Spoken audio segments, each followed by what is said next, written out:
नमस्कार. मी विक्रम भावे. उलट तपासणी या चॅनलमध्ये आपल्या सगळ्यांचं स्वागत करतो. मित्रांनो, मालेगाव बॉम्बस्फोटामागील अदृश्य हात या पुस्तक वाचनाच्या दुसऱ्या एपिसोडमध्ये आपण भेटतोय. पहिल्या एपिसोडमध्ये आपण मालेगाव बॉम्बस्फोटाचे सत्यकथन करण्यामागील भूमिका, तसंच माझी अटक आणि मालेगाव प्रकरणातील आरोपींची भेट आणि मालेगाव स्फोट 2008 या प्रकरणातील व्यक्तिरेखांविषयी जाणून घेतलं. या दुसऱ्या एपिसोडमध्ये आपण या मालेगाव बॉम्बस्फोट 2008 प्रकरणातील एक आरोपी श्री सुधाकर चतुर्वेदी यांचा आक्रोश, सुधाकर चतुर्वेदींची सुरस कहाणी आणि चतुर्वेदींच्या कहाणीचा उपोद्घात ही 3 प्रकरणं पाहणार आहोत. मालेगाव बॉम्बस्फोटामागील अदृश्य हात, प्रकरण 4, सुधाकर चतुर्वेदींचा आक्रोश. मालेगाव स्फोट 2008 प्रकरणातील हे आरोपी आमच्या सानिध्यात राहायला आले खरे, पण त्यांनी हा स्फोट काय हेतूने घडवला या प्रश्नाचं उत्तर त्यांच्याकडे पाहून मिळत नव्हतं. अन्यथा मी राहत असलेली जागा ही सराईत गुन्हेगारांची होती, जे त्यांच्या वागण्यातूनच जाणवत असे. खून करून आलो, दरोडा घालून आलो अशा बढाया मारणाऱ्यांच्या वातावरणात समीर कुलकर्णी, सुधाकर चतुर्वेदी, अजय राहीरकर यांचं वागणं, बोलणं, देहबोली हे सगळं अगदी विसंगत आहे हे स्पष्टपणे कळत होतं. ओघाओघाने ओळख वाढली, काही चर्चा झाल्या. तेव्हा मग एकदा धाडस करून मी या संदर्भात काही कळतं का याचा प्रयत्न करायचं ठरवलं. खांद्यापर्यंत केस रोळणारे, कपाळाला नेहमी भस्म आणि टिळा असणारे, संस्कृत विषयात MA झालेले सुधाकर चतुर्वेदी तर माझे अगदी सहज मित्र होऊन गेले. कालिदासाच्या शाकुंतल, मृच्छकटिक यापासून ते अगदी भास, बाण, भवभूती यांच्या संदर्भात तल्लीन होऊन तासनतास बोलणारे चतुर्वेदी खरे तर एखाद्या संस्कृत विद्यापीठातील प्राध्यापकच शोभावेत. पण दैवगती त्यांच्या हाताला बॉम्बस्फोटात मृत पावलेल्या लोकांचं रक्त लावून या कारागृहात कसं आणते, हा प्रश्न एवढ्या सुसंस्कृत व्यक्तीला थेट विचारणं मला कठीण जात होतं. एकदा मेघदूतावरून आमची चर्चा सुरू होती. प्रेयसीच्या विरहाने व्याकुळ होऊन मेघांसोबत आपला निरोप धाडणाऱ्या या कथानकाचे आणि कालिदासाचे वर्णन करण्यात चतुर्वेदी रंगले होते. बोलता बोलता मध्येच पुढे आलेली बट मागे सरकवत त्यांचे कथानक पुढे जात असताना माझ्या मनात विचार आला की यांना घरची आठवण येत नसेल का. न राहून मी शेवटी त्यांना तो प्रश्न विचारलाच.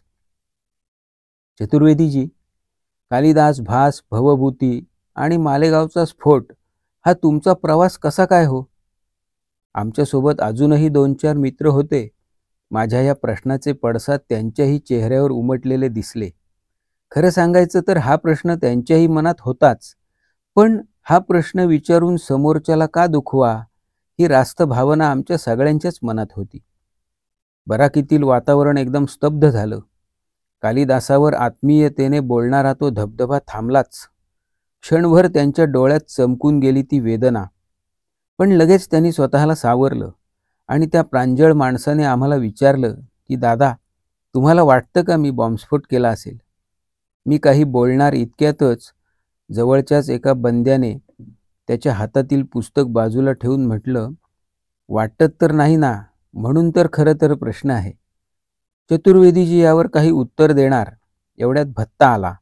भत्ता म्हणजे कैद्यांना दिलं जाणारं जेवण. आणि मग नाईलाजास्तव ती चर्चा तिथेच सोडून आम्हाला जेवण या नावाखाली जे कदान्न दिलं गेलं ते जेवण्यासाठी आम्हाला उठावं लागलं. माझ्या वाट्याच्या कागदाची आठवण करून देणाऱ्या 2 सुंदरशा पोळ्या घेतल्या. भाजी बहुतेक पालकाची होती. पालकाच्या पानांसोबत मुळंही होती.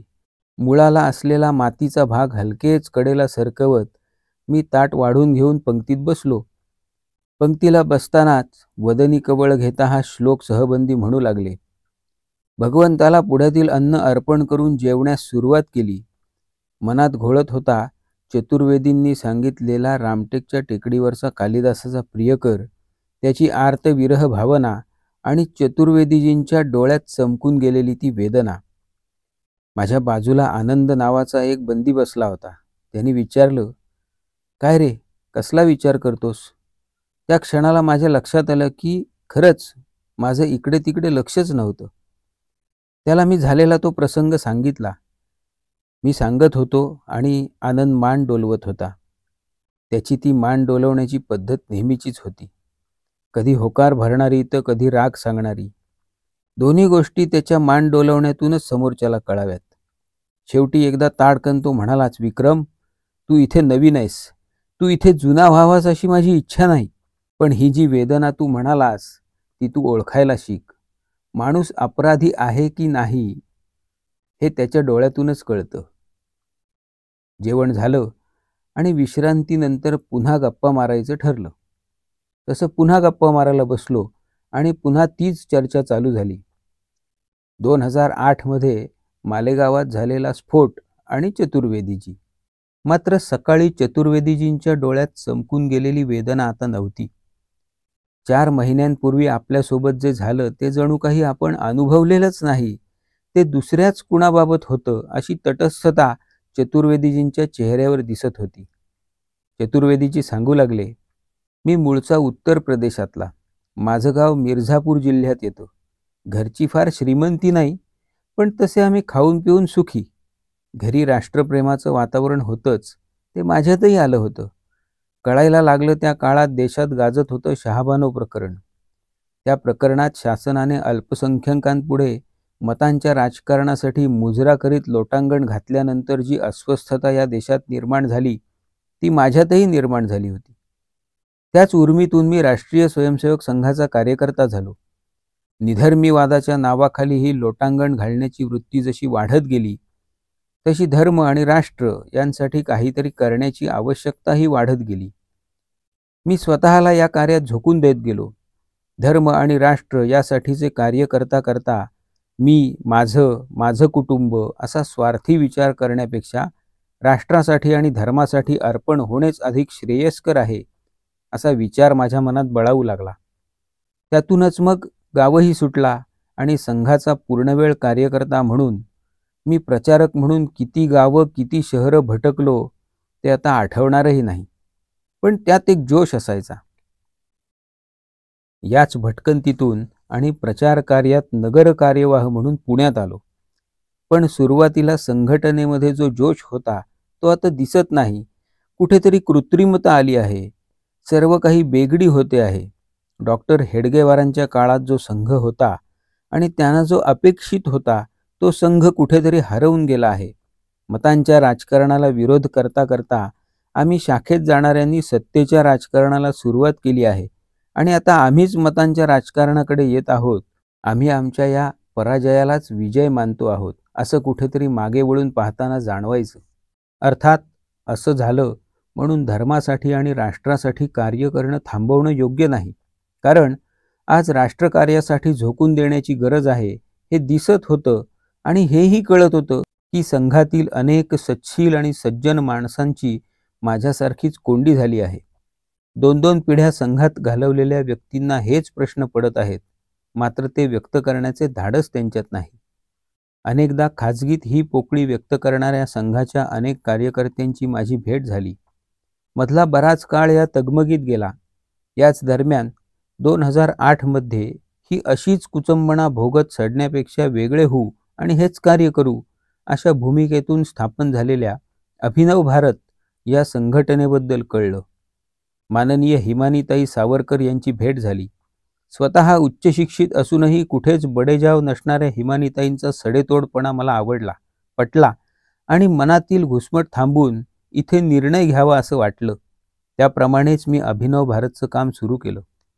अभिनव भारतचा कार्यवाह म्हणून महाराष्ट्र आणि मध्य प्रदेशात माझी भ्रमंती आणि कार्य सुरू झालं. हीच घटना कदाचित मला इथे आणून सोडणार होती. पुढे याच कार्यात माझा लेफ्टनंट कर्नल प्रसाद पुरोहित यांच्याशी संपर्क आला.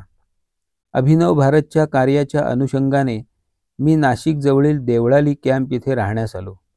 मालेगावमध्ये बॉम्बस्फोट झाल्याचे मी वृत्तपत्रात वाचले होते. देशात होणाऱ्या अनेक दुर्दैवी घटनांपैकी ही एक घटना, एवढीच माझ्या लेखी या घटनेची नोंद होती. चतुर्वेदीजी बोलताना मध्येच थांबले. सर्वांची उत्सुकता ताणली होती. प्रथम भानावर आला तो आनंद नावाचा बंदी. त्याने पाण्याची बाटली पुढे केली. चतुर्वेदीजींनी 2-3 घोट घेतले आनंद म्हणाला, पंडितजी, तुमची कहाणी जरा वेगळीच दिसते. मी 4 दरोडे टाकले, पण एकाच प्रकरणात पकडलो गेलो आणि इथे आलो. मालेगाव बॉम्बस्फोट 2008 पूर्वी तुम्ही पण काही ना काहीतरी केलं असेलच ना? दंगल, जाळपोळ, खून असं काही? चतुर्वेदीजी या प्रश्नावर गालात हसून म्हणाले, म्हणजे तुला असं वाटतं का 2008 मध्ये मालेगावात मी बॉम्ब ठेवला? चतुर्वेदींच्या या प्रश्नावर आनंद चपापला. म्हणाला, नाही नाही, मी आपलं सहज विचारलं. आम्हा गुन्हेगारांना अशी सवयच आहे हो. कालचा तुमचा कालिदास जसा माझ्या डोक्यावरून जात होता, तसंच हे राष्ट्र आणि धर्मासाठी सर्वस्व सोडून देणं जरा ऐकायला कठीणच जात होतं. तुम्ही रागावणार नाही हे माहीत होतं म्हणून आपला प्रश्न विचारला. हातातली पाण्याची बाटली कडेला ठेवत चतुर्वेदी म्हणाले, रागावण्याचा प्रश्नच येत नाही. गंमत अशी आहे की जेव्हा हा मालेगावचा स्फोट झाला, तेव्हा मी मिर्झापूरमधील माझ्या गावी होतो. माझे भवरूपूर नावाचं जन्मगाव उत्तर प्रदेशातील मिर्झापूर जिल्ह्यात आहे. तिथल्या गावकऱ्यांचं शिष्टमंडळ घेऊन जिगना येथील पोलीस स्थानकावर आम्ही एक मोर्चाच घेऊन गेलो होतो. आम्हा सर्वांना काही काळ पोलिसांनी ताब्यात घेतलं. त्या दिवशी, त्याआधी आणि त्यानंतर शेकडो गावकऱ्यांना, पोलीस अधिकाऱ्यांना आणि कार्यकर्त्यांना मी भेटलो आहे. माझ्या भ्रमणध्वनीचं रोमिंग तपासून पाहिलं तर सर्व काळ मी तिथेच असल्याचं सहज सिद्ध होतं. शिवाय पोलीस स्थानकातही माझ्या नावाची नोंद झालीच असणार आहे. आता आश्चर्यचकित होण्याची पाळी माझी होती. मी विचारलं, मग तुमच्यावर नक्की आरोप कसला आहे? चतुर्वेदी म्हणाले, पोलीस म्हणतात की माझ्या देवळाली येथील खोलीवर RDX वापरून बॉम्ब बनवला गेला. त्यात मी, प्रसाद पुरोहित आणि कुणी रामजी म्हणे सहभागी होते. प्रसाद पुरोहितांनी RDX दिलं असा त्यांना संशय आहे. पुरोहितांच्या हाताखाली शेकडो सैनिक आहेत. त्यांच्या ताब्यात असलेली कार्यालये व सभागृहे आणि दालने आणि त्यांचं स्वतःचं एवढं मोठं घर असताना ते माझ्या खोलीत कशाला येतील? पण हे देखील या मूर्खांना समजत नाही का? पुरोहित सैन्यात एवढ्या मोठ्या पदावर आहेत की ते काही करत असले तर त्यांच्या परवानगीशिवाय कुणी पोलीस शिपाई तर सोडाच, पण पोलीस आयुक्त देखील तिथे फिरकू शकणार नाहीत. माझ्या गरिबाच्या खोलीवर आणि आसपास रस्त्यावर सतत वर्दळ असते. पुरोहित बिचारे अडकले आहेत. काहीतरी राजकारण झालं आहे. कितीतरी दहशतवाद्यांना त्यांनी कंठस्नान घातलं. आता हे घरचे भेदी कशाला त्यांच्या जीवावर उठलेत कळत नाही. आनंद म्हणाला, पंडितजी, मला कळलं नाही. तुम्हाला असं म्हणायचंय का, जेव्हा मालेगावात स्फोट झाला त्याच्या आधी आणि नंतर तुम्ही मिर्झापूरला होतात? चतुर्वेदी म्हणाले, हो, बरोबर आहे, तसंच होतं. धर्माच्याच विषयावर मिर्झापूर जिल्ह्यातील हरगड इथे सुरू असलेल्या आंदोलनासाठी मी गेलो होतो. आनंद म्हणाला, मग हे तुम्ही पोलिसांना सांगितलं नाही का? हा तुमचा महत्त्वाचा पुरावा आहे. आनंदनी असं म्हटल्यावर गुन्हे करून सरावलेल्या आनंदला पोलीस यंत्रणा आणि कायद्याची माझ्यापेक्षा चांगलीच जास्त माहिती आहे हे माझ्या लक्षात आलं.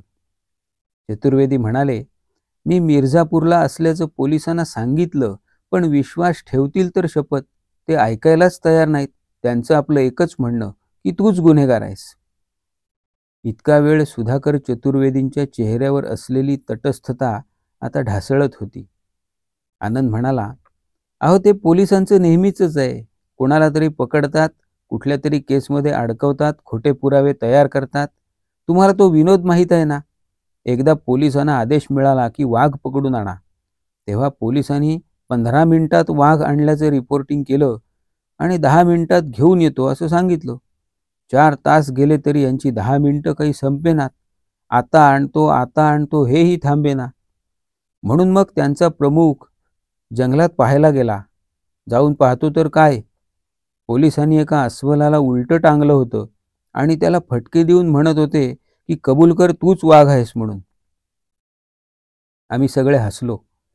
सगळ्यांच्या हसण्याने खोलीतलं वातावरण जरा मोकळं झालं. चतुर्वेदीही हसले आणि म्हणाले, या विनोदात वाघाच्या ऐवजी दहशतवादी म्हणायचं आणि अस्वलाच्या जागी आमची नावे घालायची. आनंद, तू म्हणतोस ते अजिबात खोटं नाही. पोलिसांनी आम्हाला याच पद्धतीने पकडलं आणि आम्हीच स्फोट केला हे आमच्याकडून कबूल करून घेण्यासाठी चतुर्वेदींना मध्येच तोडत आनंद म्हणाला, तुम्हाला त्यांनी टायरमध्ये घालून पट्ट्याने आणि काठीने मारलं असेल, नागडं करून 4-4 AC असणाऱ्या छोट्या खोलीत हातपाय बांधून पाण्यात टाकून दिलं असेल, 180 केलं असेल. 180 म्हणजे आरोपीला भिंतीला टेकून बसवतात, त्याच्या खांद्यावर एक पोलीस उभा राहतो आणि दुसरा पोलीस आरोपीचे दोन्ही पाय फाकवून 180 अंशात सरळ करतो. त्याला 180 म्हणतात. रात्रभर तुमच्या तोंडावर पाणी मारून तुम्हाला झोपू दिलं नसेल, तुम्हाला एकमेकांनाच मारायला लावलं असेल, हे सगळं तुमच्या बाबतीत झालं असेल, बरोबर ना? हे सगळं ऐकून मला धक्काच बसला. पंडितजींना देखील या छळातून जाताना काय वाटलं असेल? न राहून मी विचारलं. पंडितजी यावर काही बोलणार त्याच्या आधीच आनंद म्हणाला, विक्रम, तू अजून लहान आहेस. अरे, हे पोलीस असे हाल करतात की अट्टलातला अट्टल गुन्हेगारही या हालांच्या भीतीनेच सत्य सांगून मोकळा होतो. काही जण तर त्या कोठडीतच शेवटचा आचका देतात. पंडितजी, हे भोगताना तुम्हाला काय वाटलं असेल हो? आनंदच्या आवाजातील कातरता मला नवीन नव्हती. पंडितजी बोलू लागले. काय बोलणार? वेदना सहन करायच्या, देवाला हाक मारायची. अगदीच असह्य झालं तर भगवद्गीतेतले श्लोक म्हणत राहायचो. सुरुवातीला ते क्रमाने यायचे, नंतर कुठलाही श्लोक कुठेही चिकटायचा. वेदनेने बुद्धी काम करणं बंद करीत असे. एकदा तर मन म्हणालं, म्हणून टाक एकदाचा हो, घे हे खोटे आरोप अंगावर, निदान या छळातून तरी सुटका होईल. त्या रात्री मनाशी खूप झगडलो. वेदना असह्य झाल्या होत्या. दिवस आणि रात्र यातील फरक कळायचा बंद झाला होता.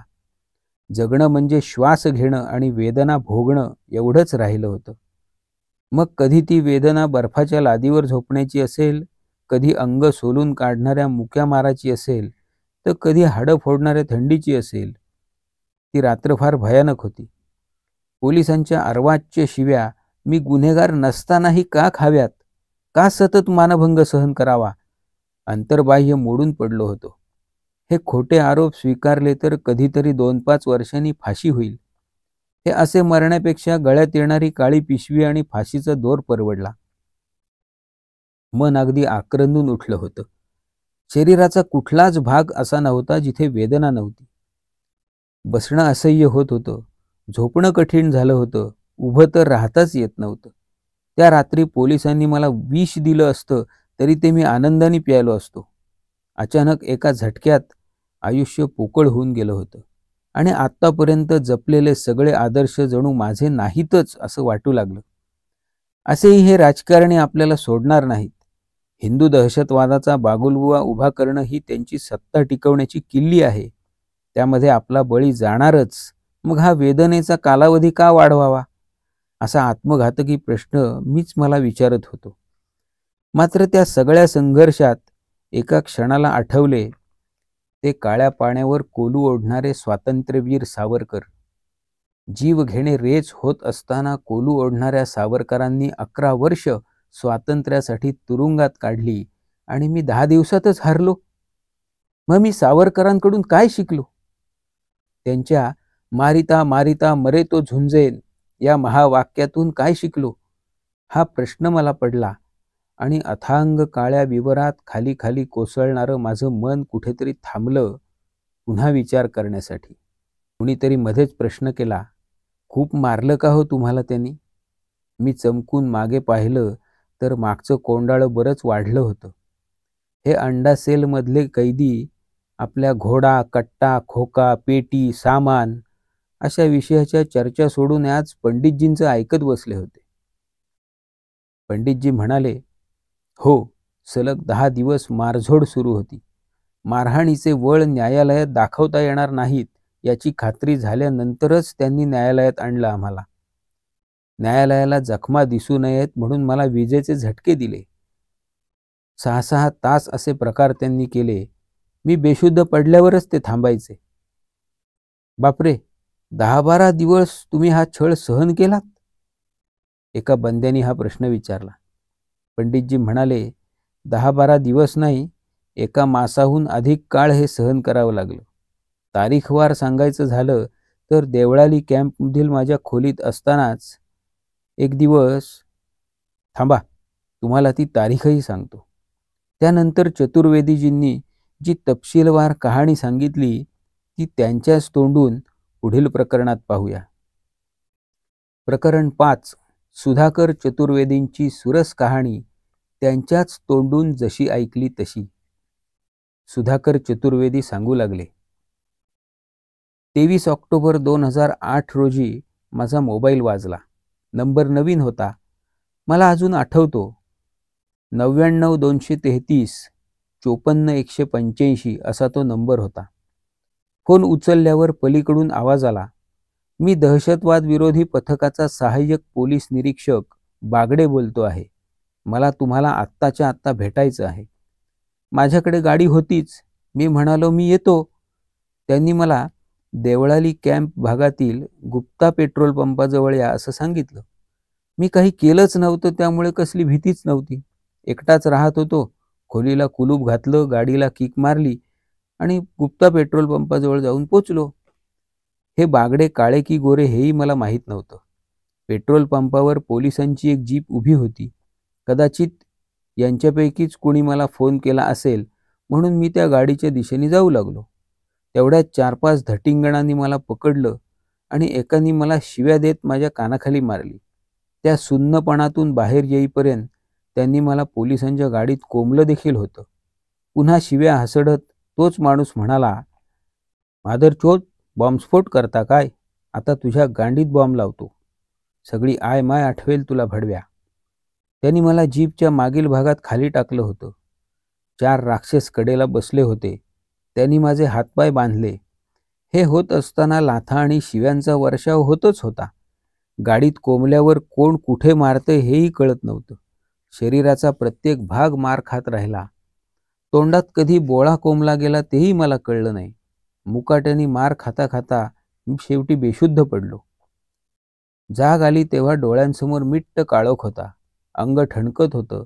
मग लक्षात आलं की माझ्या डोळ्यांवर पट्टी बांधलेली आहे आणि काल रात्री पोलिसांनी मला पकडून मारलेलं आहे. मी शहारलो. कदाचित माझ्या शरीराची हालचाल झाली असावी. परत काखेत एक लाथ बसली आणि मागोमाग एक शिवीही आली. वेदनेने कळवळताही येत नव्हतं. कुणीतरी माझ्या डोळ्यांवरची पट्टी सोडली. एकदम प्रकाश डोळ्यावर आल्यामुळे मला पटकन काही दिसेच ना. थोडेसे सावरल्यावर समोर एक पोलीस दिसला. हातपाय बांधलेला मी एका खोलीत पडलो होतो. प्रचंड कुबट वास येत होता. खोलीच्या भिंतीवर कसले कसले डाग पडले होते. बहुधा ते रक्ताचे असावेत. तसंच भिंतीवर काही चित्रविचित्र आकाराची उपकरणंही लटकत होती. मला खूप तहान लागली होती. माझी व्याकुळता कदाचित त्या पोलिसाला कळली असावी. त्याने पाण्याचा पेला घेऊन माझ्यासमोर पाण्याची धार धरली. मला काही कळेना. मी तसाच बसून राहिलो. भाडखाऊ, तुला पाणी द्यायला मी काय तुझा नोकर आहे का? तुला पाहिजे असेल तर पी. हे ऐकल्यावर माझ्या लक्षात आलं.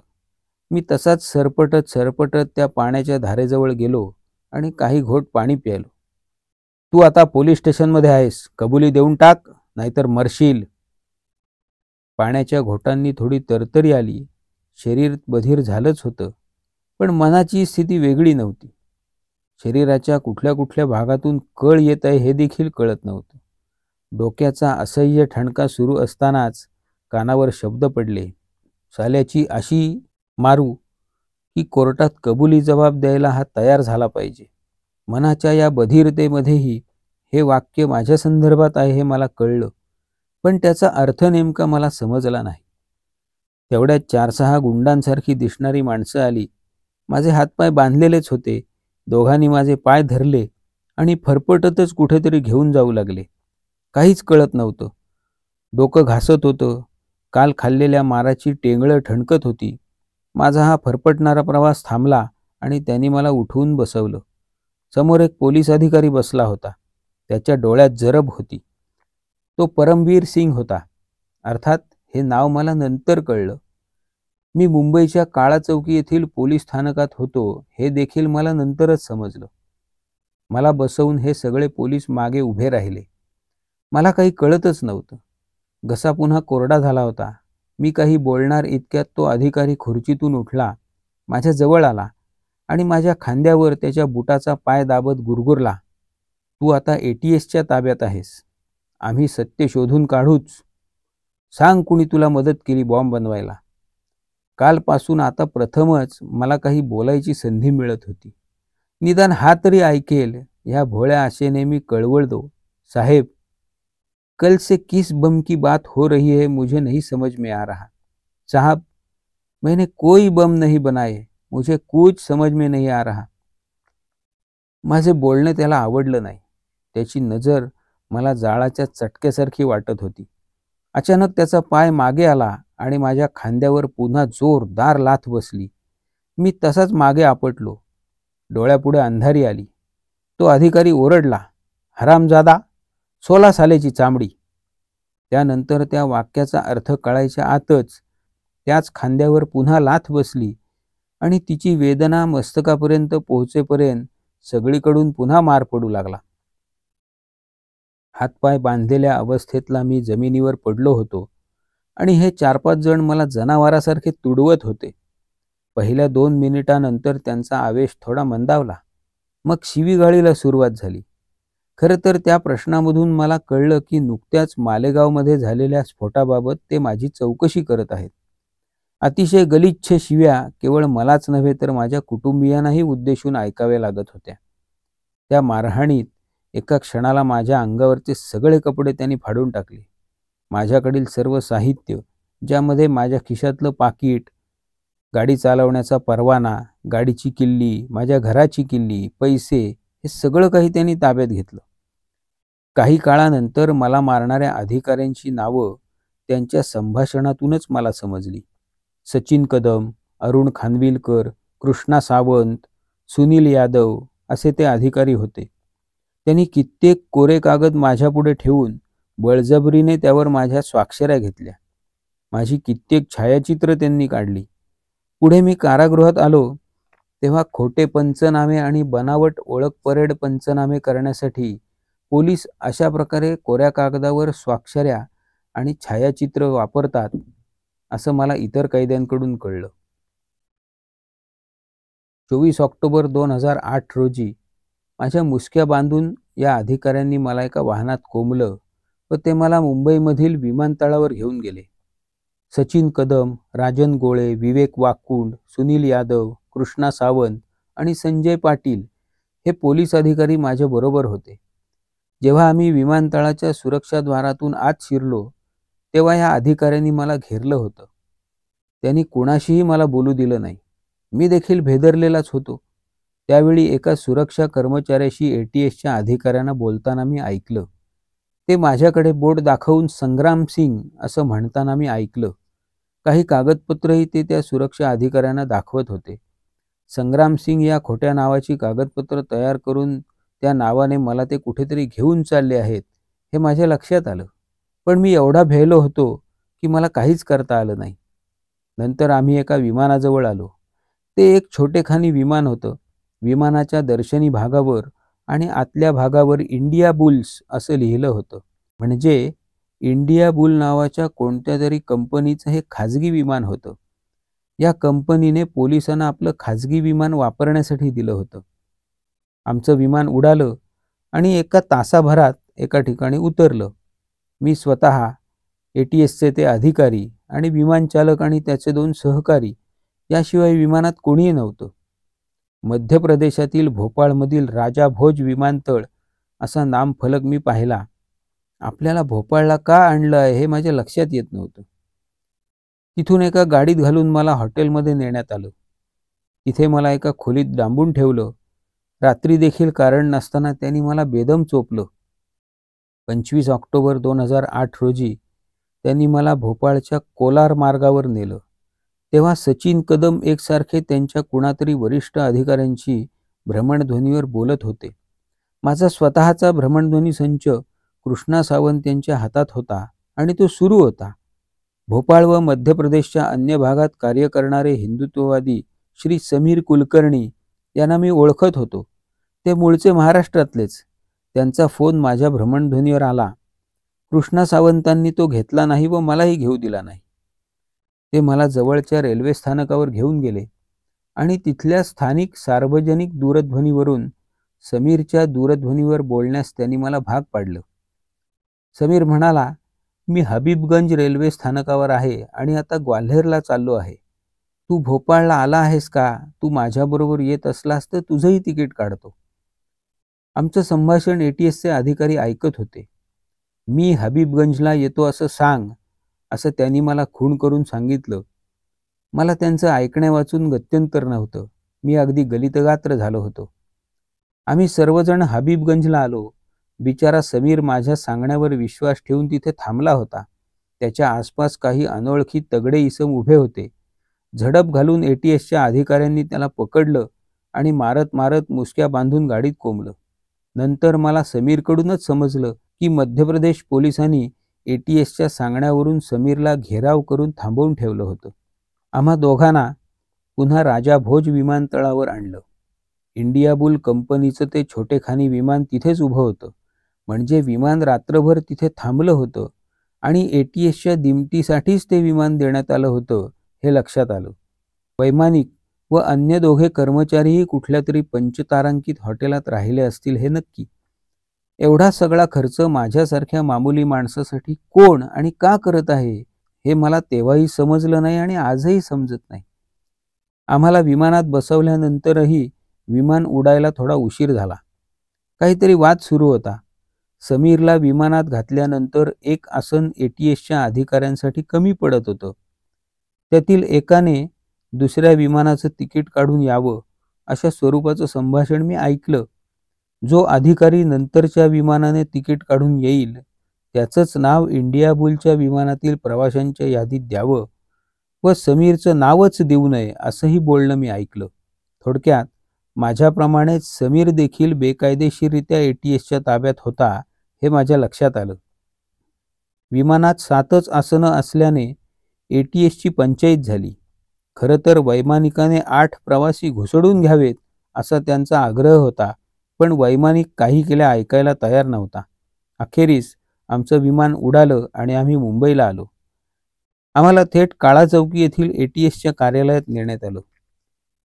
त्या दिवसभरात श्याम साहू, शिवनारायण, साध्वी प्रज्ञासिंग ठाकूर आणि निवृत्त मेजर रमेश उपाध्याय हे देखील माझ्या दृष्टीस पडले.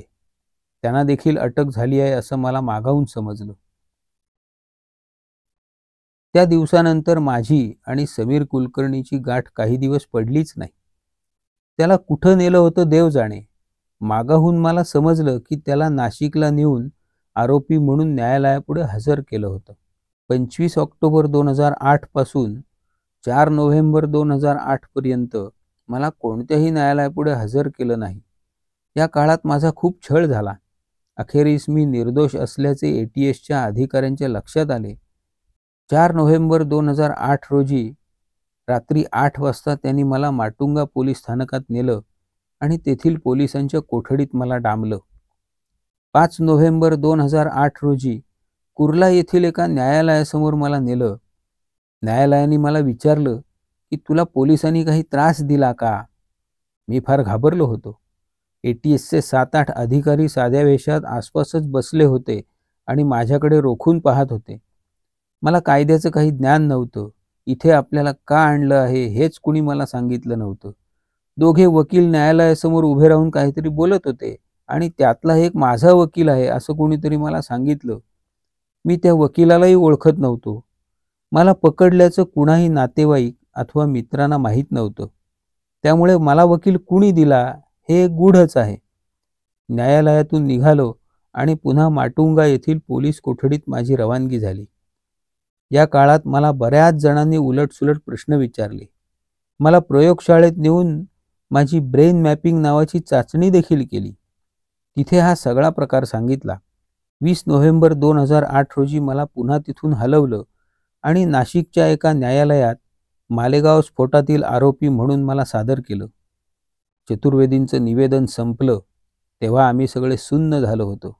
एखाद्या हिंदी चित्रपटात शोभावी अशी कहाणी त्यांनी सांगितली होती. प्रकरण 6. चतुर्वेदींच्या कहाणीचा उपोद्घात. त्यानंतर चतुर्वेदींशी इतरही अनेक वेळा गप्पा झाल्या. त्यांची आर्थिक स्थिती हलाखीची होती. त्यांचा एकुलता एक मुलगा सतत आजारी असायचा. पत्नी फारशी शिकलेली नव्हती. गावाकडच्या घरीही फारच जुजबी शेतीवाडी असल्याने घरचेही उत्पन्न नव्हते. वकिलाचा खर्च त्यांना परवडण्यासारखा नव्हता. सरकारकडून मिळालेला वकील त्यांना घ्यायचा नव्हता. आमच्यासाठी काम पाहणाऱ्या वकिलांना चतुर्वेदींसाठी आपल्याला काही करणं शक्य आहे का, असं आम्ही विचारलं.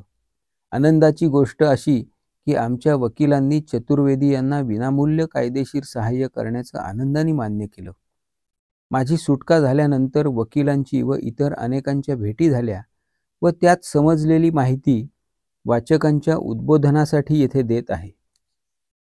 क्रमांक 1.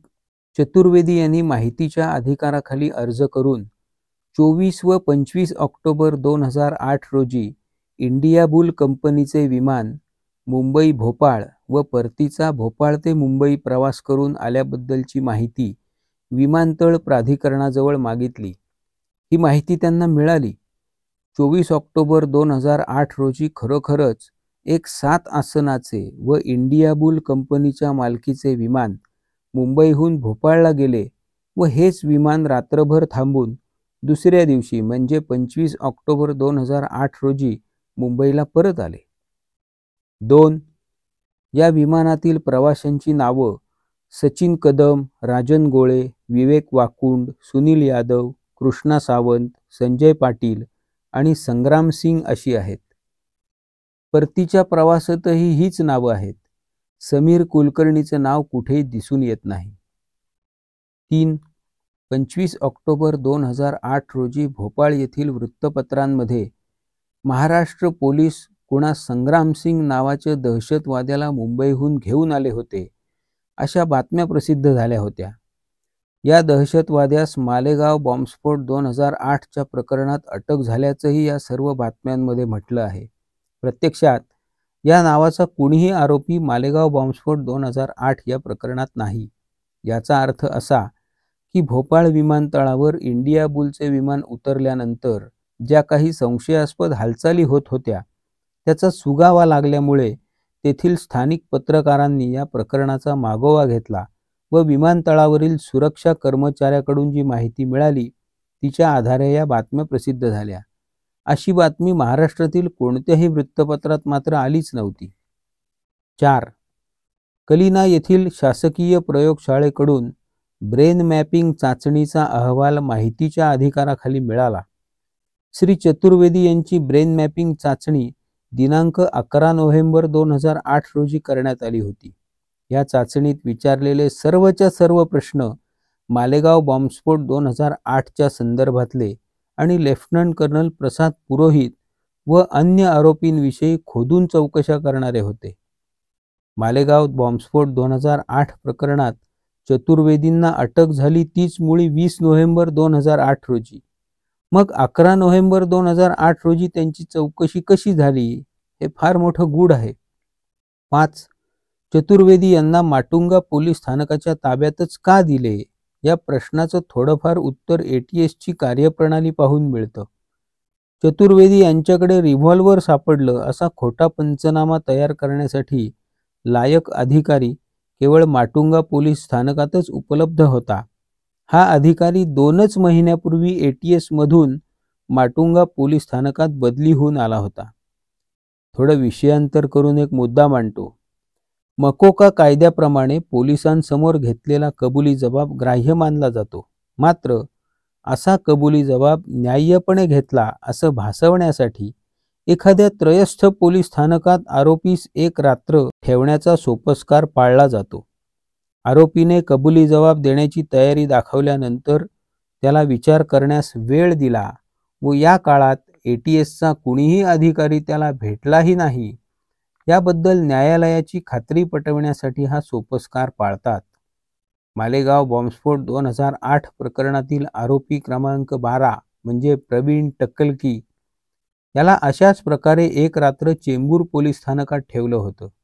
या स्थानकाचे प्रमुख अधिकारी देखील ATSचे आघाडीचे व धडाडीचे तपास अधिकारी पूर्वी होते.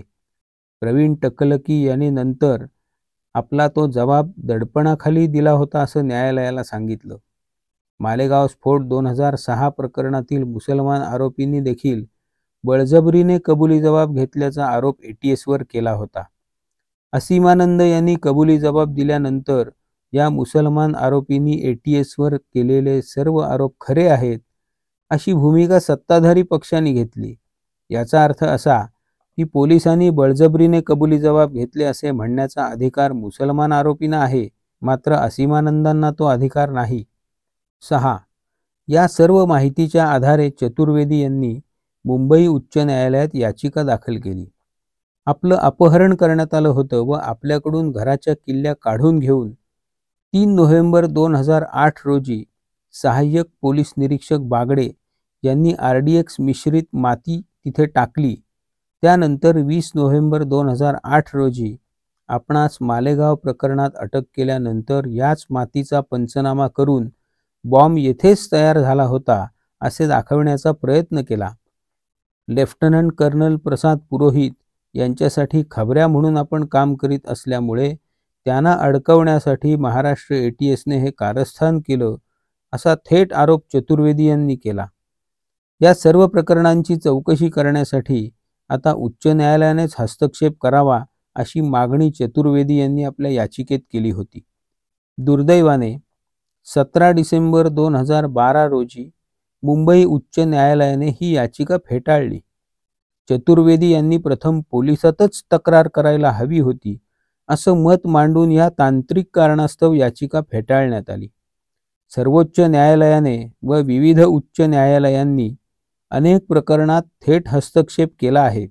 अल्पसंख्य समाजाच्या याचिकाकर्त्यांनी अशा प्रकारच्या याचिका यशस्वीपणे केल्या आहेत.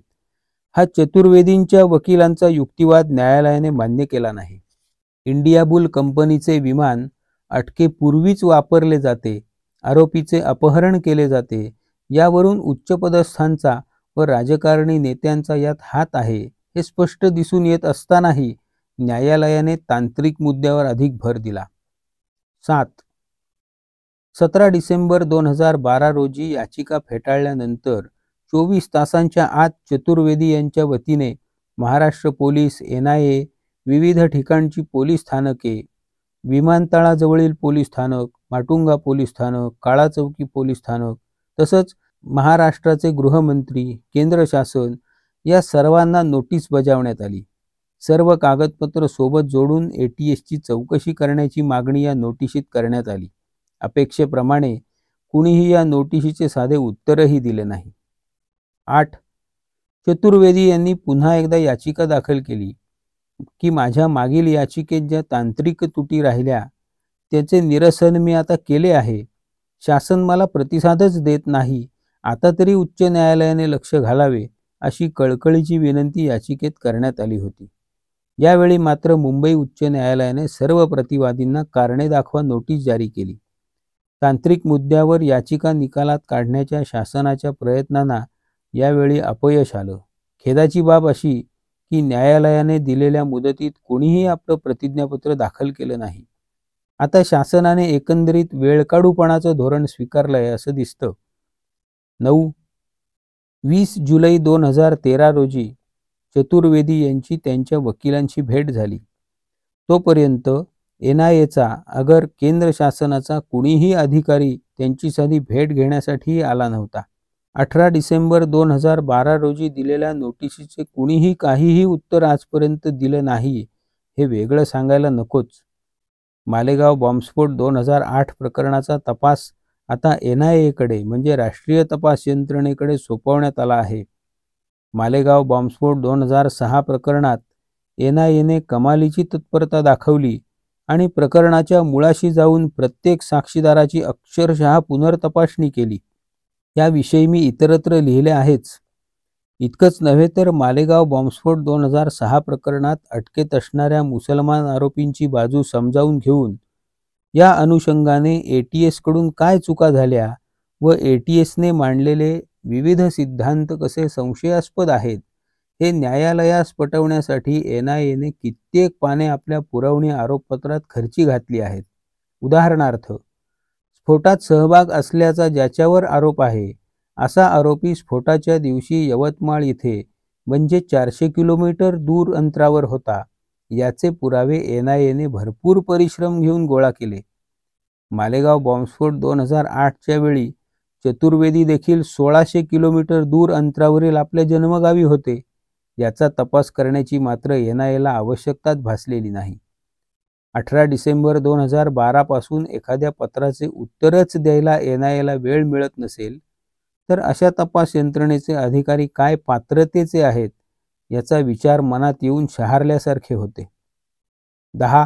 2006 मध्ये मालेगावात झालेल्या बॉम्बस्फोटातील आरोपी हे सिमी या इस्लामी आतंकवादी संघटनेचे अतिरेकी होते, असा दावा दहशतवाद विरोधी पथकाने केला होता. त्यानंतर ख्रिस्ताब्द 2008 साली मालेगावात पुन्हा बॉम्बस्फोट झाला. या प्रकरणात अभिनव भारत या हिंदुत्ववादी संघटनेच्या कार्यकर्त्यांना अटक करण्यात आली. प्रसारमाध्यमांनी व सत्ताधारी पक्षाने भगवा दहशतवादच्या नावाने राळ उडवली. याच प्रकरणात स्वामी असीमानंद यांना तब्बल 3 वर्षांनी अटक करण्यात आली. त्यानंतर त्यांनी दिलेल्या कथित कबुली जबाबाचा आधार घेऊन 2006च्या मालेगाव बॉम्बस्फोटातील मुसलमान आरोपींना जामीन देण्यात आला. त्यांना जामीन मिळावा यासाठी केंद्रीय गृहमंत्री पी. चिदंबरम यांनी CBIला तसे आदेश दिल्याचे चिदंबरम यांनी स्वतःच उघडपणे प्रसारमाध्यमांना सांगितलं होतं. स्वामी असीमानंद हे खरं तर अतिशय निश्चयी व निग्रही असामी. हिंदुत्व त्यांच्या नसानसात भिनलेलं. व्यासपीठावरून किंवा कोणाशी औपचारिक बोलताना त्यांनी कधी आडपडदा ठेवला नाही. स्वतःचा किंवा संघटनेचा लाभ व्हावा यासाठी सोयीनुसार धर्मनिरपेक्ष वगैरे ते कधीच बनले नाहीत. पण कितीही झाले तरी ते एक माणूस होते आणि वयस्कर होते. पोलिसांनी दिलेल्या यातना सहन करण्याची त्यांचीही एक मर्यादा असेल. एन्काउंटरच्या नावाखाली धडधडीतपणे खून करणाऱ्या खुनी पोलिसांनी स्वामी असीमानंदांनाही एन्काउंटरची धमकी दिल्याची शक्यता नाकारता येत नाही. एकदा मतपेट्यांसाठी निरपराध्यांना सुळावर चढवायचेच असे राजकारण्यांनी ठरवल्यावर पोलिसांनी कमरेचं सोडून डोक्याला गुंडाळलं तर त्यात नवल काय? दुःख याच गोष्टीचं की एकाही बलाढ्य संघटनेने अगर राजकीय पक्षांनी असीमानंदांसाठी काहीच केलं नाही. त्यापूर्वी 2008 साली साध्वी प्रज्ञासिंग ठाकूर यांनाही असंच वाऱ्यावर सोडलं होतं. 2008 मधील मालेगाव बॉम्बस्फोटातील आरोपी हे अभिनव भारत या हिंदुत्ववादी संघटनेचे कार्यकर्ते होते. त्यांना मकोका हा विशेष कायदा लावण्यात आला होता. आरोपीच्या अधिवक्त्यांनी मकोका हा कायदा त्यांना लागू होत नसल्याने तो काढून टाकावा यासाठी विशेष मकोका न्यायालयापुढे अर्ज केला होता. या आरोपींना मकोका लागू होतो की नाही यावर आरोपींचे अधिवक्ते व शासकीय अधिवक्ते यांनी सत्र न्यायालयासमोर युक्तिवाद केला. हा युक्तिवाद जवळजवळ वर्षभर चालला. वर्षभराने या अर्जावर निकाल देत मुंबईच्या विशेष मकोका न्यायालयाने या आरोपींवरील मकोका रहित केला. 12. आरोपींवरील मकोका रहित झाल्याने शासनाने सत्र न्यायालयाच्या निर्णयाविरोधात उच्च न्यायालयात अपील केले. तिथे जवळजवळ वर्षभर युक्तिवाद चालला आणि मुंबई उच्च न्यायालयाने पुन्हा या आरोपींवर मकोका लागू केला. सत्र न्यायालयात मकोका रहित झाल्याने आरोपींच्या अधिवक्त्यांच्या मनात आशा निर्माण झाली होती. त्यांनी उच्च न्यायालयाच्या निर्णयाविरोधात सर्वोच्च न्यायालयात अपील केले व पुन्हा मकोका रहित करावा यासाठी तिथे धाव घेतली. वरील प्रमाणे तिथेही वर्ष दीड वर्ष गेलं. म्हणजे आरोपींना अटक झाल्यावर 3 महिने आरोपपत्रासाठी गेले. त्यानंतर त्याचा अभ्यास करण्यासाठी दोन्ही पक्षांच्या अधिवक्त्यांना जवळजवळ 3 महिने लागले. त्यानंतर सत्र न्यायालय, उच्च न्यायालय आणि सर्वोच्च न्यायालय इथे मकोका लावावा की काढावा या विषयावरील युक्तिवाद आणि निर्णय यासाठी प्रत्येकी 1 वर्ष म्हणजे 3.5 वर्ष अशीच गेली. इतकं होऊनही सर्वोच्च न्यायालयाने मकोका लावला किंवा काढला तरी खटला चालायला तेवढा वेळ लागणारच. त्यातही तो मुळात सुरू कधी होणार हा आणखी एक प्रश्न होताच. 13.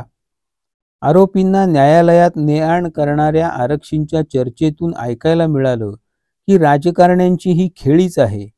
आरोपपत्र दाखल व्हायला 3 महिने जातात. त्याच्या अभ्यासाला 3 महिने जातात.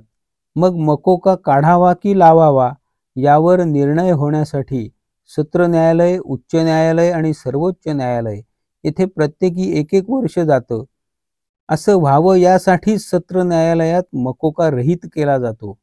नंतर उच्च न्यायालयात तो पुन्हा लागू केला जातो. मग एकदा मकोका रहित झाला असल्याने आरोपीच्या अधिवक्त्यांना सर्वोच्च न्यायालयात पुन्हा मकोका रहित होईल अशी आशा वाटते व ते सर्वोच्च न्यायालयात जातात. 14.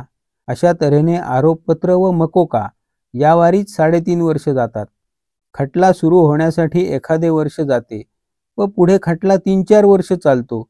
अशा तऱ्हेने आरोपींना 7-8 वर्ष पद्धतशीरपणे कारागृहात सडवलं जातं. मालेगाव बॉम्बस्फोट 2008 प्रकरणात गुंतवलेल्या निष्पाप कार्यकर्त्यांच्या बाबतीत हेच होणार असं स्पष्ट दिसत होतं.